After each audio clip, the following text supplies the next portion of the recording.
شيطان بلنا على كومتك ታጥቀን ሄድን ማታሽ ረሽኔ መውጣት ነው በቃ መንግስት ከለላ የሚያደርግ ከሆነ ታጥቀ ቀጥሬ ወጣት አደራጅቴ ማታ ገብተ ረሽኔ ትወጣለህ በቃ ሰላም ጤና ይስጥልኝ ቤተሰብ እንደምቃችሁልኝ በአዲስና ወቅታዊ መረጃ ተመልሼ መጣሁ። በዚህ ቪዲዮ የምንመለከተው በጉራጌ ላይ የተፈጠረ ያለው ነገር ምንድነው? እነዚህ ነው በዚህ ቪዲዮ ርዕስ ኢትዮጵያ ያልታወቀው ገጽታ ብየዋለሁ። ይሄን ያልኩበት የራሴን ምክንያት አለኝ። እሱን የማስመለከታችሁ ነው የሚሆነው። ይሄ ቪዲዮ ለጉራጌዎችና ለሃዲያዎች እንግዲህ የመኖር ህልውና ጉዳይ ስለሆነ ሁላችሁም ቪዲዮ ላይክና ሼር ማድረግ እንድትጀምሩ ጠይቃችኋለሁ። እነዚህም ደግሞ ለሚመለከተው ለመንግስት አካላት እንድታደርሱልኝ በእግዚአብሔርም ጠይቃችኋለሁ። ኢትዮጵያ ውስጥ መንግስት አለ ወይ የሚያስብል ነገር ነው ዛሬ የማስመለከታችሁና እስቲ መጀመሪያ ከዚህ ቪዲዮ እንጀምር።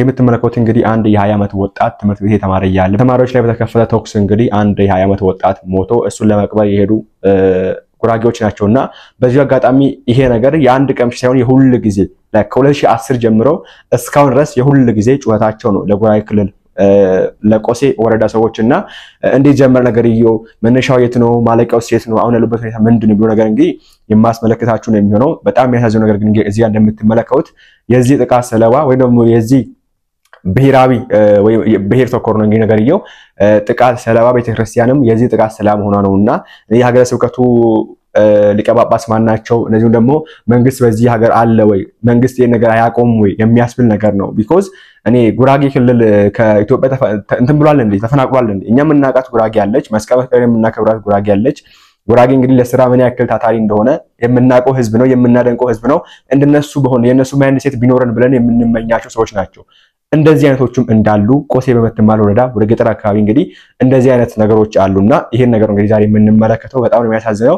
ያያችሁት እንግዲህ አሁን ያሳዩዋችሁ አንድ የ20 ዓመት ወጣት እንግዲህ ትምህርት ቤት ያለ በተከፈተው ተኩስ ሞቶ 7 ደግሞ ከሱ ጋር የነበሩ 7 ጓደኞቹ 7 ተማሪዎች ደግሞ አሁን ሆስፒታል ነው ይገኙትና ከዚህ ውጪ ደግሞ ሲተመከቷቸው እነዚህ ቪዲዮዎች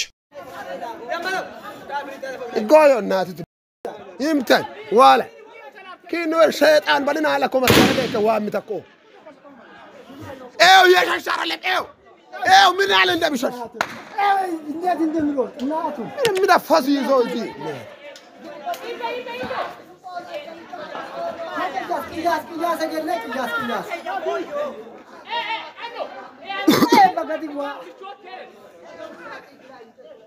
أبغى كين زور تفوق عليه فين كين دبل أبدا ما لتوي ده كم فوق على توي جنا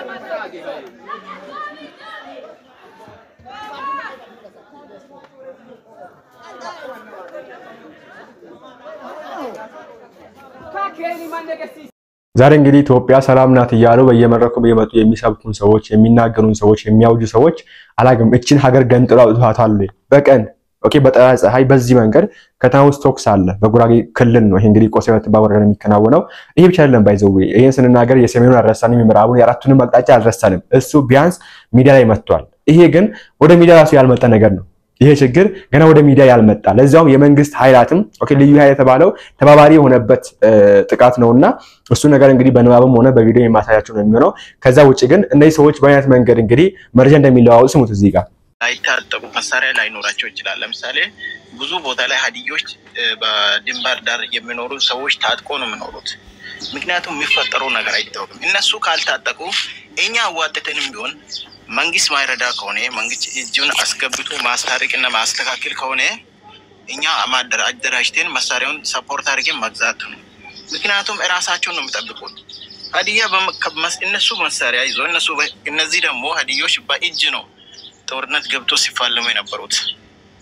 ይሄ ማለት ምንድነው? እኛ ተንቀን ነው። እኛ ዛሬ መጡ እነዚህ ጥቃቅኖች ንቆ አይደለም ከኛ ጋር የሚፋለሙት። እኛ ከነሱ ይቅርና ለጎረቤት ሀገራት ራሱ ትልቅ ታሪክ ትልቅ ዋስትና ሰርተን ያለፍ ማህበረሰብ ነው። እዛ ሀዲዮች አሁን ላይ ተደራጅተን ወጣት ምንድነው የሚሰራው? ቆይ ሆሳና ከሆሳና የሚኖር ለቆሴ ህዝብ አቅራቢያ ላይ የሚኖር ወጣት ምንድነው የምንሰራው? እኛ ታጥቀን ሄደን ማታሽ ረሽኔ መውጣት ነው በቃ። ቀን አይደለም ቀን ፈውል ለመስራት ቀን ለመግደል ሄደን ለመደምሰስ ቀን ቀጠሮ አይደለም የሚያስፈልገው። እነሱ መንግስት ከለላ የሚያደርግ ከሆነ ታጥቀ ቀጥሬ ወጣት አደራጅቴ ማታ ገብተ ረሽኔ ትወጣለህ በቃ። ማን ይጠይቃል? ማን ያየ ምን አውራል? ይሄ ሁሉ ምንድነው? የመንግስት ድክመት ነው። ለዛ ሆሳና የሚኖሩ ሰዎች ንቁ። እዛ ጋር ሀዲያ ይሙት አንተ ሆሳና ላይ ወጣት ተዝናንተ ጫት የቃምክ ፑል ቤት እየዞርክ አርፈ ትተኛለህ ትኖራለህ። ጭንቅላትን ፍሬ አድርገህ የራሴው ወገን እኮ ነው እዛ ጋር እየተጨፈጨፈ ያለው። ለዛ ንቃ አባ። እንኳን ለነዚህ አንድ ባጃጅ ለማይሞሉ ሰዎች ተውና እኛ እንኳን ለነጭ እንኳን እጅ ሰጥተን አናውቅም። ለመሰሙት ነው እንግዲህ ይሄ ግለሰብ ያለው ምንድነው እንግዲህ ወደ በሀዲያ በኩል የሚገኝ ነው። በሀዲያና በጉራጌ መሃል የሚደረገው ግጭት እንግዲህና ይሄ ሰው ያለ የሚገኘው ምንድነው? እኛ ሀዲያዎች አለ መንግስት ያለው ገብቶ የሚያስታርቅ ከሆነ ማታ ገብተን ረሽናቸዋለን፣ ጥይት እናዘጋጅ፣ ወጣት እናደራጃለን ነው የሚለው። አልፈርድበትም። ምንድነው ያለው? መንግስት የሚያስታርቅ ከሆነ ነው ያለው። ኦኬ የመንግስትን በላይነት አልካዱም ነው ሰዎች። መንግስት የበላይ እንደሆነ አውቀው ኦኬ መንግስት የበላይ ነው። ለዚህ ገብቶ ካስታረቀ ሰየው ገብቶ ካላስታረቀን ቀጣይ እርምጃችን ምንድነው? እንደምትሰሙት ነው። ወደዚህ ነገር እናመራለን። ወደ ምን? ገብተን ረሽናቸው እንወጣለን፣ ገብተን አርደናቸው እንወጣለን። በዚህ መንገድ እንግዲህ በጉራጌ ክልል እንደዚህ ነገር ሲፈጠረው ቆሴ የምትባል ከተማ ይሄ ችግር የተፈጠረው አሁን ዓለም ሆኖ ችግሩ እንግዲህ እዚህ ጋር በጽሁፍ ሰው ያከለኝ አለ። በቻልኩት አቅም እንግዲህ ለጅታን ፕሮፋይል ለመደበቅ ሞክራለሁ ወይም ይሄን ላላከለኝ ሰው መረጃ ማለት ነው። ቢኮዝ ተጨማሪ መረጃ እንኳን ስላለ ለጅታን እንደዚህ ስለነበረው ይሄ ነገር እንኳን ተሰጠው ይሄ መረጃ ራሱ እንደላኩልክ ከታወቀ ወይ ቤታችን ይቃጠላል ወይ ደግሞ ኬሳችን ማለት ሰው ይጎዳል ነው እንደዚህ የተባልኩት እንግዲህና እነዚህ ሰዎች ምን አይነት ጨካኞች እንደሆኑ ኦኬ ጨካኞቹ ሀዲያ ናቸው ያልኩ አይደለም፣ ጉራጌዎች ናቸው ያልኩ አይደለም። ማንንም ይሁን ማንንም በቃ ተገር አይደለም። ኢትዮጵያ ውስጥ ኦኬ ኢትዮጵያ ወደ ብልጽግና እየሳገረች የሚባልበት ዘመን እንዴት እንደዚህ አይነት ነገር ይከናወናል? በዚህ በሰሜኑ በኩል ያለው ጦርነት የታወቀ በምዕራብ በአራቱም አቅጣጫ ያለው ጦርነት የታወቀ በማዕከላዊ ኢትዮጵያ ራሱ እንደዚህ አይነት ነገር ስንመለከት በጣም ነው የሚያሳዝነው። እንግዲህ እዚህ ጋር ላምብብላችሁ ይሄን ነገር ሙሉ ከፈለጋችሁ ሙሉ ፎቶውን ሙሉ መረጃ ሙሉ ቪዲዮ ከፈለጋችሁ በጣም አስተካክሉ ቪዲዮ ስላሉ እነዛ ከፈለጋችሁ ቴሌግራም ያስቀምጥላችኋለሁ ታች ላይ ሊንክ ያለ። በዚሁ አጋጣሚ በጉራጌ ክልል የምትገኙ በእነሱ በኩል የምትገኙ በሀዲያዎች በኩል የምትገኙ መረጃ ውሸት ነው የደረሰ መረጃ ኦኬ ይሄ እውነት አይደለም ነገሩ እንደዚህ ነው ብላችሁ የምታስረዱኝ ካላችሁ ደግሞ ተጨማሪ መረጃ ያላችሁ በዛ አካባቢ የምትገኙ ካላችሁ ታች ላይ ቴሌግራም ሊንክ ያለ በዛ በኩል እንድታናገሩኝና ያለው ነገር ብታስረዱን ወደ ሚዲያ መተን እንግዲህ ይሄን ነገር በቻልነው አቅም ለመፍታት ብንሞክር መልካም ነው ብዬ አስባለሁ። የቆሴ ከተማ የጸጥታ ችግር መነሻዎች ይላል። ይሄ እንግዲህ የጻፈው ጽሁፍ ነው። ይሄ ነገር ሪፖርት ለማድረግ እንደዚህ ይላል። እዚህ ያስቀምጫላችሁ ነው የጽሁፉን። አንደኛ ችግሩ የሚጀምረው 2010 ዓመተ ምህረት ነው። 2010 ዓመተ ምህረት ማለት ከ8 ዓመት በፊት የብልጽግና መንግስት ደግሞ አሁን ያለው አገዛዙ ወደ መድረክ ወይ ደግሞ ወደ ስልጣን ከመምጣቱ ከእኩል የመጣ ችግር ነው ማለት ነው። የዛን ጊዜ የተነሳ ችግር ነው። ችግሩ የሚጀምረው 2010 ዓመተ ምህረት ላይ በከተማው ልዩ በህገወጥ መንገድ የተገነቡ 81 ቤቶች መንግስት በማፍረሱን መነሻ ማድረግ ማማፍረሱን መንግስት ነው ያፈረሰው። እሺ መንግስት ማፍረሱን መነሻ በማድረግ የብሔር ፈረሳ እንደተደረገ በማስመሰል ህዝብና ህዝብን የሚለይ የጽንፈኝነት አስተሳሰብን በማደራጀት በወቅቱ በሚሼ ወረዳ መሪነት ይሄ መደበኛ ኃይል ተደራጀ። መንግስት የጨረቃ ቤቶች የሚባል በተለምዶ እንግዲህ አሁን ላይ ሁሉም ቦታ የሚገነባው በሉ ክልል የሚገኝ ነው። ማታ ይገነባል። ሳምንት ብቻ በህገወጥ መንገድ መሬት መንግስት ሳይሰጥ ይገነባል ቤቶችና እነዛን 81 ቤቶችን መንግስት አፈረሰ። ያንን ፈረሳ የብሔር አስመስለው ኦኬ ግጭት ለመፍጠር መደበኛ የሆነ ኃይል አደራጁ ነው ሰዎች ነው የሚለው እንግዲህ ከምን የተነሱት እንግዲህ በሚሼ ወረዳ የተነሳ ችግር ነው። እንግዲህ የመደበኛ ኃይል 2010 ሐምሌ ላይ ለመጀመሪያ ጊዜ ከላይ ከተጠቀሰው የሚሼ ወረዳ መነሻውን ያደረጉ የተራጁ ወጣት በልዩ ትራንስፖርት በማጓጓዝ በከተማው ባሉ የተመረጡ የጉራጌ ቤቶች ላይ የንብረትን ማውደም አድርሰው ከተማው ከፍተኛ ገቢ ሲያስገባ የነበረው የሸበን ጫት ማህበር አይሱዚ መኪና አቃጥለዋል። መቼ 2010 ላይ የችግሩ መነሻ ከዚህ ሐምሌ ወር ጀምሮ የመንግስት ቀረጥ እንዲስተካከልም ተደርጓል። ሰው መንግስት ተጠቂ ነው። በዚህ መሃል ነው በታህሳስ 3 4ኛ ወር 2011 ዓመተ ምህረት ከፍተኛ የተደራጀ ወጣት ከሚሼ ወረዳ እና ከተለያዩ የሀዲያ ዞን አካባቢዎችን በማስገባት ከ17 በላይ የጉራጌ ተወላጅ የንግድ ተቋማትን ሙሉ በሙሉ አውድመው የከተማው ማዘጋጃ ቤት እና የሥራ ዕድል ፈጣሪዎች ቢሮዎችን ሙሉ በሙሉ ንብረት ተዘርፈው በመኪና ጭነውም ከግለሰቦቹ ንብረቶችም ጋራ ወደ ሀዲያ ዞን ተወስደዋል። ማን የሚወስደው? ሀዲያ ዞን ተራጅተው መጡ። ጉራጌ ዞን መጥተው ወይ በዚህ በቆሰ ወረዳ መጥተው አንዶቹን አፍርሰው አንዶቹን አውድመው አንዶቹን ዘርፈው ከነባለቤቶቻቸው አፍነው ይዟቸው ይላሉ። ከዚህ ቀን ጀምሮ የከተማው ማዘጋጃ ቤት አገልግሎትና የቀበሌ ስራዎችም ይስተጓገሉም ቆይተዋል። ከዚህ ቀን ጀምሮ የክልሉ የልዩ ኃይል በቋሚነት ወደ አካባቢው እንዲገባ በማድረጉ ለጊዜው ችግሩ ገብ ብሏል። ምን ሲገባ? የከተማው ልዩ ኃይል። የክልሉ ልዩ ኃይል ቀጠናው በተዋጠረበትም ከታህሳስ 2011 የክልሉ መንግስት በሁሉም ማህበራዊ ማስተጋበር ነዋሪዎቹን አወያይቶ የሀገር ሽማግሌዎች ባህላዊ ስርዓት ውይይቶችን አስቀጥሎ በህዝባዊ ኮንፈረንስ እርቅ ሰላም አውርዶ በማስቀጠልም የቆሴ ከተማ የዳሲያና የባረዋ ቀበሌ አመራር በመሰየም ወደ ስራ እንዲገቡም ተደርጓል ይላል። ነገር ግን ከሰኔ 2004 ጀምሮ በቀበሌ አመራርነትም ለማገልገል የገቡ ግለሰቦች በሶስቱም ቀበሌ ከ11 በላይ ቤት ንብረት ብቶች ላይ ቤት ከውጪ በመቆለፍ አቃጥለዋልም። ይህ ሁሉ ሲደረግ የክልሉ ልዩ ኃይል በስፍራው መኖሩ እንዳይዘነጋ ነው። ኦኬ የክልሉ ልዩ ኃይል የተባለ አለ።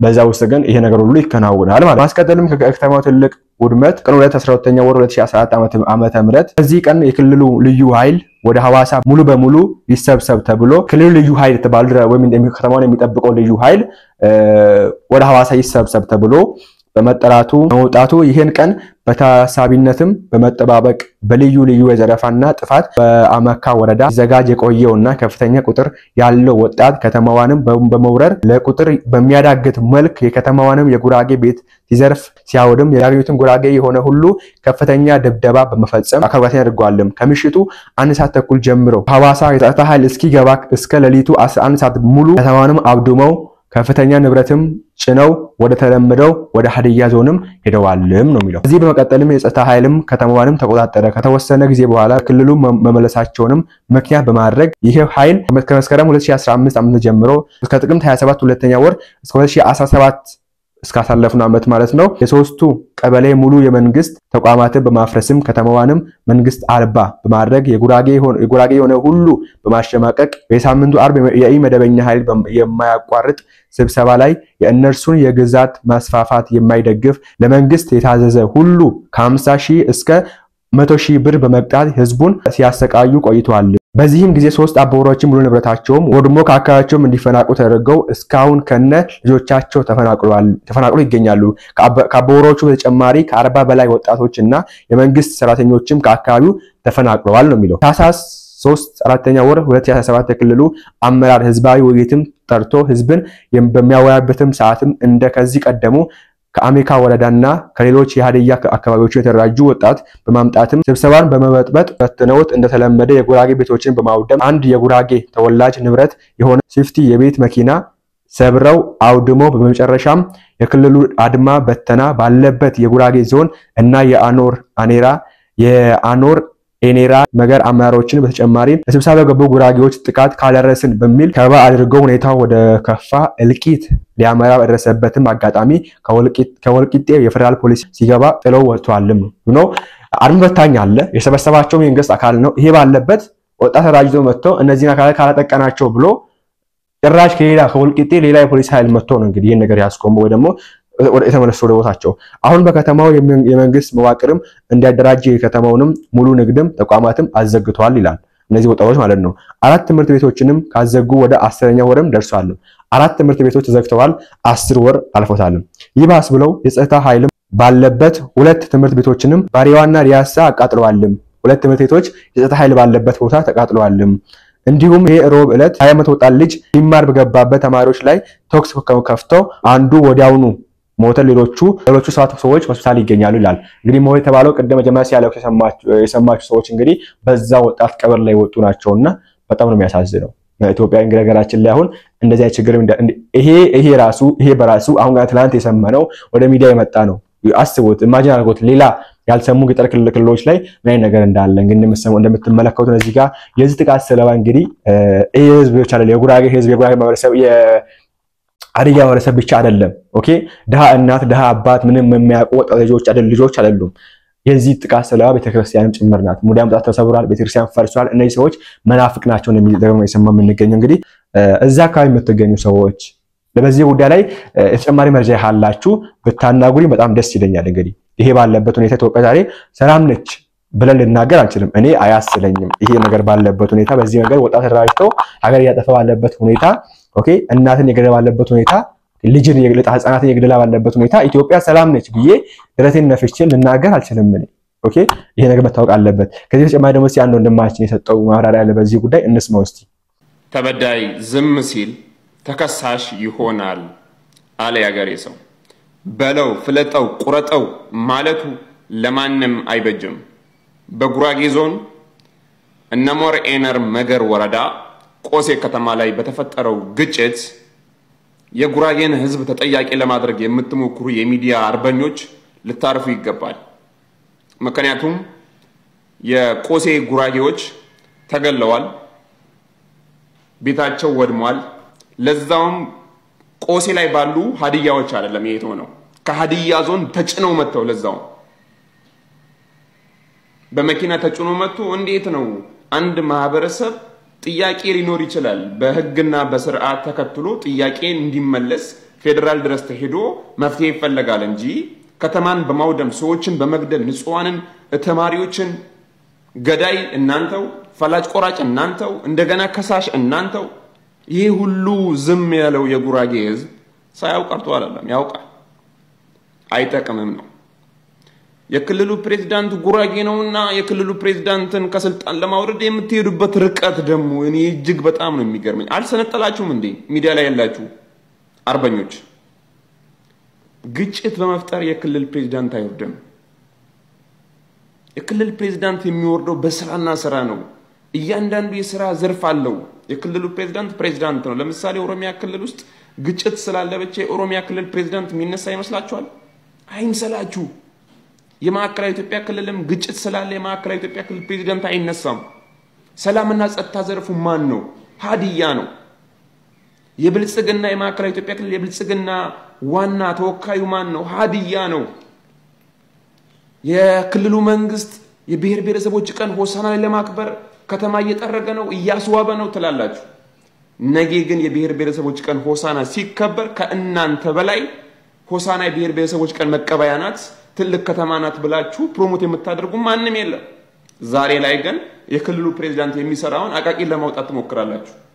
ቆሴ ላይ መከላከያ የለም ፌደራል ፖሊስ የለም ትላላችሁ። የክልሉ ሰላምና ጸጥታ ዘርፍ ሀዲያ ነው። ንገሩት፣ ጠይቁት። ያለው ሆሳና ነው አይደለም? ለምንድነው ፌደራልና መከላከያ ማታመጣልን ብላችሁ ጠይቁት። ዝም ያለው የጉራጌን ህዝብ ግን በዳይ ለማስመሰል የምትሞክሩበት ርቀት ልታቆም ይገባል። ይሄ ችግር በተፈጠረ ቁጥር የጉራጌን አመራር ከፍ ዝቅ ለማድረግ የምትሄዱበት ርቀት አቁሙ፣ አይጠቅምም። አይ የብልጽግናን አርአያ አንከተልም፣ የማዕከላዊ ኢትዮጵያ ክልል መመስረት የለበትም መፍረስ አለበት፣ እኛ መሆን ያለብን ሀዲያ ክልል ነው በሉ፣ መብታችሁ ነው፣ ምርጫችሁ። ይሄ ነው እንግዲህ ሁኔታና በተከከለኛ መንገድ ሄዶ ያለ ችግር ካለ የተፈጠረ ችግር ካለ በትክክለኛ መንገድ ተኪዶ መፍታት የቻለ ወጣት ተደራጅቶ በዚህ መንገድ ከተማውን ለማጥፋት ማታገብ ተረሽነን የምንወጣ ብሎ እስኪናገር ድረስ የመንግስት አካላት ራሱ ለምን ዝም እንደምትሉ እዛ ሆናችሁ እንዴት ነው ኃይል አቅም የሌላችሁ እንዴት ነው እዛ ያላችሁ እናንተ ቆማችሁ እዛ እንደምትመለከቱት ይሄ እንግዲህ የመንግስት መኪና ነው የፖሊስ መኪና ነው። ይሄ ባለበት ቦታ ፍለፊት ላይ ደግሞ ወጣቶች ሊያደርጉ ሲሰሩ ተመለከታላችሁና በጣም ነው የሚያሳዝነው። እንግዲህ ምን ያክል አቅማችሁ እየደከመ እንደሆነ የምንመለከተውና ይሄን ነገር ረገብ የሚያደርግ ለምን አይጋም ወደዛ ረገብ የሚያደርግ መንግስት አካል ለምን አይጋም ለምን ይሄ ነገር ይሄ ችግር አይፈታም የሚል ነገር ማንሳት ፈልጋለሁ። ይሄ ነገር የሚያውን ከሆነ ግን እንደሰማችሁት እንግዲህ ይሄ ነገር ወደ ትልቅ እልቂት ካመራ በኋላ ብንሰማ ምንም ጥቅም አይኖርም። ወደ ማያልቅ ጦርነት ከተነሳ በኋላ ብንፈታ ምንም ችግር አይኖር። ጭራሽ ወንድማችን አገኘ ሰማችሁት የዛ ሀገር ተወላጅ የሆኑ አይደሉም ይሄ ነገር ያርጉ የሚገውትና ካዲያ ዞን ተጭኖ መጥቶ ነው እዛ ላይ በጥብጥ ያነሱ የሚገውት። ለምን ይሆናል ይሄ ነገር? ለምን ይሄ ነገር ማስቆማት ሞክሩም የሚል ነገር ማንሳት ፈልጋለሁ። አይ ቲንክ ይመስለኛል ይሄ ነገር እንግዲህ አሁን ባለኝ መረጃ መሰረት የመሬት ጉዳይ ነው፣ መነሻው የመሬት ጉዳይ ነው። ስሙት እዚህ ጋር ትላንትና ስለ ቆሴ ጉራጌዎች በሰራውት ቪዲዮ ላይ ብዙዎቻችሁ ሐሳባችሁን ኮሜንት ላይ ያስቀምጣችኋል። የሁላችሁንም ኮሜንት መመለስ ባልችልም በዚህ ኮሜንት አማካኝነት የሁላችሁንም ኮሜንት ለመመለስ እሞክራለሁ። ይሄንን መልእክት ሁሉም ጋር እንዲዳረስ ሁላችሁም ሼር ኮፒ ሊንክ አድርጉ። ፍትህ ለቆሴ ህዝብ ይላል። ፍትህ ለቆሴ ህዝብ ማለት 100% የምቀበለው ሐሳብ ነው። ምክንያቱም ቆሴ ላይ ያለው ጉራጌ ብቻ አይደለም። ኦሮሞ ሊኖር ይችላል፣ አማራ ሊኖር ይችላል፣ ሀዲያ ሊኖር ይችላል፣ ስልጤ ሊኖር ይችላል። የዛ ከተማ ህዝብ ሰላም ማግኘት አለበት 100% የምቀበለው ነው። እስማማበታለሁም ጭምር። መሬቱ ግን የሀዲያ ነው የሚለው ግን ትንሽ ይሄ ከመርህ የለቀቀ እጅግ ውሸት የሆነ ስለሆነ በደንብ መልስ ያስፈልገዋል። እጅግ በጣም የሚገርማችሁ ውድ ኢትዮጵያውያኖች በኢሃዲግ ጊዜ አንድ ሰው የጉራጌን መሬት የጉራጌን ከተማ ለመቀራመት ማንንም አይፈልግም ነበር። የብልጽግና መንግስት ልብ እንዲለው የምፈልገው የብልጽግና መንግስት ከመጣ ጊዜ ጀምሮ የጉራጌን ከተማ የጉራጌን መሬት የጉራጌን ርስት የጉራጌን ንብረት የማይፈልግ የለም። ለምን እንደሆነ አላውቅም። የብልጽግና መንግስት ለጉራጌ ህዝብ ትኩረት መስጠት አለበት ብዬ አምናለሁ። እኔ የማዕከላዊ ኢትዮጵያ ክልል ብቻ አይደለም የፌደራል መንግስትም ለጉራጌ ህዝብ ልዩ ትኩረት ሰጥቶ የጉራጌን ህዝብ ሰላም የሚከለክሉ አካላቶች ላይ እርምጃ መወሰድ አለበት ብዬ አምናለሁ። የቆሴ ከተማ ጉዳይ በመጀመሪያ ደረጃ ቆሴ በጉራጌ ዞን እነሞር ኤነር መገር ወረዳ የምትኖር አንዲት ከተማ ናት። ማዕከላዊ ኢትዮጵያ ክልል ላይ ብዙ ቦታ ላይ የማንነትና የወሰን ጥያቄ አለ። ለምሳሌ ሀዲያ ዞን ውስጥ የቄሬንሶ አካባቢ ያሉ ሐላባዎች ማንነታችን ሐላባ ነው ወደ ሐላባ እንካለል ብለው ወደ 3 ቀበሌ ጥያቄ ጠይቀዋል። በዛ ማካኝነት እንዲሁም ጉራጌ ዞን ውስጥ ቆሴ አካባቢ የወሰን ይገባኛልና የማንነት ጥያቄ አለ። ይህ አለ ማለት ጥያቄውን አይከደም። ጥያቄ አለኝ የሚል አካል የፌዴሬሽን ምክር ቤት አለኩ የማንነትና የወሰን ጥያቄ የሚመልስ የግድኩ የክልልን መንግስት ማዋረድ አይተበቅብንም። የግድኩ ንጹሃንን መግደል አይተበቅም። በሰሞኑ የፌዴሬሽን ምክር ቤት ለማንነትና የወሰን ጥያቄ እንመልሳለን ብሎ ትኩረት ሰጥቶ አጀንዳ ስላደረገ በዚህ አማካኝነት አጀንዳ ለማድረግ የቆሴ ጉዳይ ከ5-6 ዓመት በላይ የቆየ ጉዳይ ነው። ስለቆየ ይህንን አጀንዳ ሀዲያ ያልሆኑ በተለይ ከትናንሽ ብሔር የወጡ የጉራጌን ህዝብና የሀዲያን ህዝብ ማጣላት የሚፈልጉ ጸረ ጉራጌ የሆኑ አካላቶች አሉ። እነሱ ናቸው ይህንን ጉዳይ እያፋፋሙት ያለው። የተከበርከው የሀዲያ ህዝብ የተከበርከው የጉራጌ ህዝብ መንቃት አለብህ። አንተን ለማባላት ያሰበው አካል ኖ መሆን የለበትም ብላችሁ ማስቆም አለባችሁ። በተለይ የማዕከላዊ ኢትዮጵያ ክልል አመራሮች የትኛውም ሴክተር አመራሮች ሰላምና ጸጥታ ዘርፍ ፕሬዝዳንት እንዲሁም ብልጽግና ትምህርት መሬት ከተማ ምናምን እኔ የትኛውም ብሔር ቢሆን ግድ የለኝም። ምክንያቱም ክልሉን ያቋቋም ነው በ10 ብሔር ስለሆነ የትኛውም አመራር ሊሆን ይችላል አይመለከተኝም። ዋናው በሰላም ብቻ ያስተዳድረኝ። ስለዚህ የጉራጌን መሬት ለመቀራመት የሚፈልጉ አካላቶች ግን ልናስቆማቸው ይገባል። በቃ አሁን ቆሴ የሚኖረው በጉራጌ ዞን እነሞር ኤኖር መገር ወረዳ ውስጥ አንዲት ከተማ ናት። ጥያቄ ያለው አው ጥያቄ ያለ ለፌዴሬሽን ምክር ቤት ነው የሚጠየቀው። የሚመልሰው የፌዴሬሽን ምክር ቤት ነው፣ የክልሉ ምክር ቤት አይደለም። የክልል ምክር ቤት ይሄንን መመለስ አይችልም። ያለ ፌዴሬሽን ምክር ቤት የወሰን ይገባኛል ጥያቄ ጥናት ተደርጎ ጥናቱን መሬት የሚያወርደው በተዋረድ ነው እንጂ የክልሉ ፕሬዝዳንት ጉራጌ ስለሆነ እንደዚህ አይነት ጨዋታ አይሆንም። የክልሉ ፕሬዝዳንት ሀዲያ ቢሆን ልዘቀዝቁት ነበር፣ አይሆንም። እንደዚህ አይነት ባለጌ ግለሰቦችን እቃወማለሁ። የክልል ፕሬዝዳንቶች የክልሉ አመራሮች ላይ የሚነካ የትኛውም አካል ግን እኔ እቃወማለሁ። ጥያቄ ያለው አካል ለፌዴሬሽን ምክር ቤት ጥያቄ ያቅርብ። መልስ ከፌዴሬሽን ምክር ቤት ብቻ ነው የሚገኘው። ጉራጌ በየአካባቢ ያለህ ጉራጌ ነቃ ብለህ ደንገጥ ብለህ አካባቢህን ህዝብህን ልጠብቅ ይገባል። በሰሞኑ አጀንዳ የተገደለ የጉራጌ ወንድማችን አለ። መገደል ግን አልነበረበትም። መሆን የሌለበት ነገር ሆኗል። ቀጣይ ሌላ ዋጋ እንዳትከፍል መጠንቀቅ አለብን። የፕሬዝዳንቱን ንግግር ከዚህ ቀጥሎ አስቀምጠላችኋለሁ። ስለ ቆሴ ጉዳይ አዳምጡት። ሁላችሁንም ወዳችኋለሁ። አመሰግናለሁ። ቆሴ በተመለከተ ቆሴ ብዙ መድረክ ላይ የተነሳ ነው። መረጃ ከሌላችሁ መረጃ መስጠት ያስፈልጋል። የጸጥታ ኃይሉ ገብቶ አዋይቷል። ወደ 10 ጊዜ ገብተው አዋይቷል። ቆሴ በሚቀጥለው 15 ቀን 3 ሳምንት ያስተዳድረው የነበረው የጉራጌ ዞን ነው። ጉራጌ ዞን እያስተዳደረው መንግስት ምስረታው ተረጋግጦ ስራው ይቀጥላል። ከዛ በኋላ ረጋ ብለን ጥያቄ የሚያነሱ ሰዎች ካሉ ምንድነው ጥያቄ ብለን ወደ ጥናት እንገባለን። ይሄ ግን ወደ ነበረበት መመለስ ግድ ነው። ህግ ነው መጀመሪያ የምናስከብረው። ይሄ ነው እንግዲህና አሁንም ቢሆን ማለት እንፈልገው ትኩረት ይሰጠው ለዚህ ክልል አትፈልጋለሁ። ምክንያቱም እዚህ ቅድም ወንድማችን የተናገረው አማራ አለ፣ ኦሮሞ አለ፣ ቤንሻንጉል አለ፣ ጉራጌው አለ፣ ወላይታው አለ፣ ከምባታው አለ፣ ሲዳሞ አለ፣ የሌለ ብሔር የለም በዚህ አካባቢ። አንድ ክልል እስከሆነ ድረስ ደግሞ አንድ ዞን እስከሆነ ድረስ ከተለያየ ጎሳ የመጣ ሰው ይኖርበታልና ይሁን ለሰው መገደል የለበት፣ ይሁን ለሰው መቸገር የለበትም። ሰው ወጥቶ በስርዓት ሰርቶ እንደምትመለከቱት እንግዲህ በዚህ መንገድ የአንድ ሰው በር ከውጪ ቆልፎ ማቃጠል፣ መኪና ውስጥ ቶክስ ከፍቶ ሰውን መግደል፣ በዚህ ነው ዱላ ይዞ ወጥቶ አገሪቷን መሰባበር፣ ኦኬ ቤቶች ሱቆችን ማፍረስ ይሄ ተገቢ አይደለም። መቆም ያለበት ነገር ነው። እንዲያው ይሄ ፋተሪ ሰጠው ያለው አይገባም። ባንድ ወጥ ማስቆም ያለባችሁ ነገር ነው። ኦኬ እንደዚህ የሚያደርጉ ወጣቶችን ይዛችሁ ማሳስቻላችሁ። ተራይቶ በዚህ መንገድ ህዝብ እያጠፋ ያለው ወጣት ባለበት ሁኔታ ቀስ ብለን ህግ አስከብረን እንፈታለን። እንዴ ነው ቀስ ብላችሁ የምትፈቱት? እንዴ ስንት ነገር ከወደም በኋላ ቀስ ብሎ ይፈታል? በጫላ አቅም እንግዲህ ነገር ፋታ እንዳይሰጠና ማስፈልጋለሁ። ይሄን ነገር ስንናገር ግን በዚህ በሰሜኑ በኩል ያለው ነገር በአራቱ ማቅጣጫ ያለው ነገር አልረሳንም። በቻልነው አቅም እንግዲህ ለዛ በሚገኙ ሰዎችም ድምጽ እንሆን ማስፈልጋለሁ። ምክንያቱም ዳይሬክትም ሆነ ኢንዳይሬክት ቤተክርስቲያን ተጎጂ ናት። እንዳያችሁ እንግዲህ ካዝና ቤተክርስቲያን ካተሰብሯል፣ ቤተክርስቲያን ሙዳይ ሙጣት ተሰብሯል። እንዳያችሁ እንግዲህ ያልወጣ አለ እንጂ እኔ ቤተክርስቲያን ተቃጠለም ሊሆን ይችላል፣ የተለያየ የደረሰበት ጉዳት ነው የደረሰበት ቤተክርስቲያን ሊሆን ይችላልና አሁንም ቢሆን ምን ነው ነገር ቢኖር ለዚህ ፍትህ ይሰጠው። ኦኬ ፍትህ ይሰጠው፣ ይታይበት፣ መንግስት አይተው መልስ እንዲመልስ አስፈልጋለሁ። ይሄ መረጃ እንግዲህ ስላገኘሁት ነውና ስለታላከልኝ ያቀርብኩላችሁ። ያው ከተጎዳ ጋር አብሮ መቆም፣ ከሚያለቅስ ጋር አብሮ ማዘን፣ አብሮ ማልቀስ ከሚያዝን ጋር አብሮ ማዘን የቤተክርስቲያናችን ስርዓት ስለሆነ መጽሐፍ ቅዱስ ስለሆነ እሱ ለማክበር ነውና አሁንም ቢሆን ድምጽ እንሆናችሁ አትፈልጋለሁ። እናንተ ማሳባችሁን አስቀምጡበት። ይሄን ቪዲዮ ሼር ያደርጋችሁ ላይክ ያደርጋችሁ ለሚመለከተው አካል በመኖሪያ ውስጥ ጠይቃችኋለሁ። ቪዲዮአችን ይሄን ነበር። አይ ሆፕ አዲስ ነገር ወሰዳችሁበት መረጃም እንዳገኛችሁበት አልጠራጠርም። ቀጣይ እንግዲህ አዲስ ቪዲዮ ይዛችሁ መቀርብ ነው የሚሆነው። ላይክ እና ሼር ማድረግ እንዳይረሳ። ቸርቆልኝ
ተበዳይ ዝም ሲል ተከሳሽ ይሆናል አለ ያገሬ ሰው።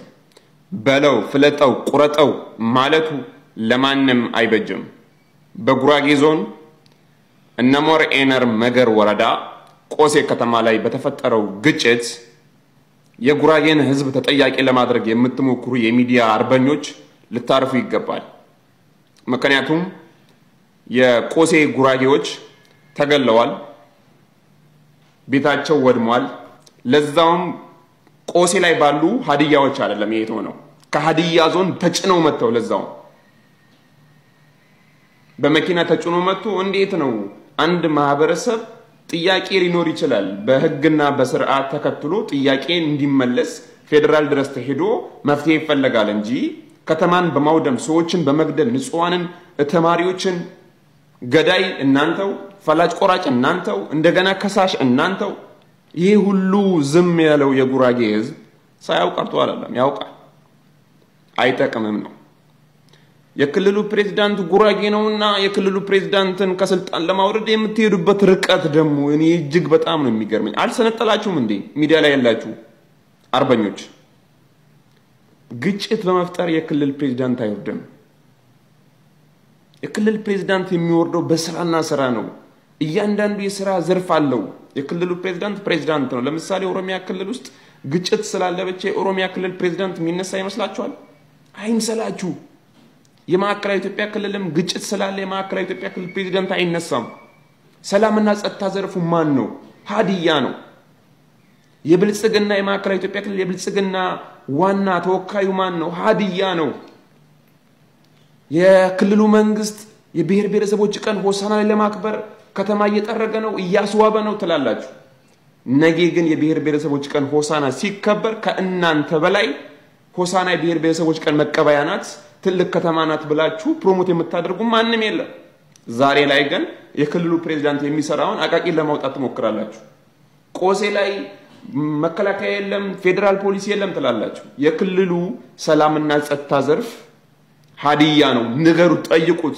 ያለው ሆሳና ነው አይደለም? ለምንድነው ፌደራልና መከላከያ ማታመጣልን ብላችሁ ጠይቁት። ዝም ያለው የጉራጌን ህዝብ ግን በዳይ ለማስመሰል የምትሞክሩበት ርቀት ልታቆሙ ይገባል። ይሄ ችግር በተፈጠረ ቁጥር የጉራጌን አመራር ከፍ ዝቅ ለማድረግ የምትሄዱበት ርቀት አቁሙ። አይጠቅምም።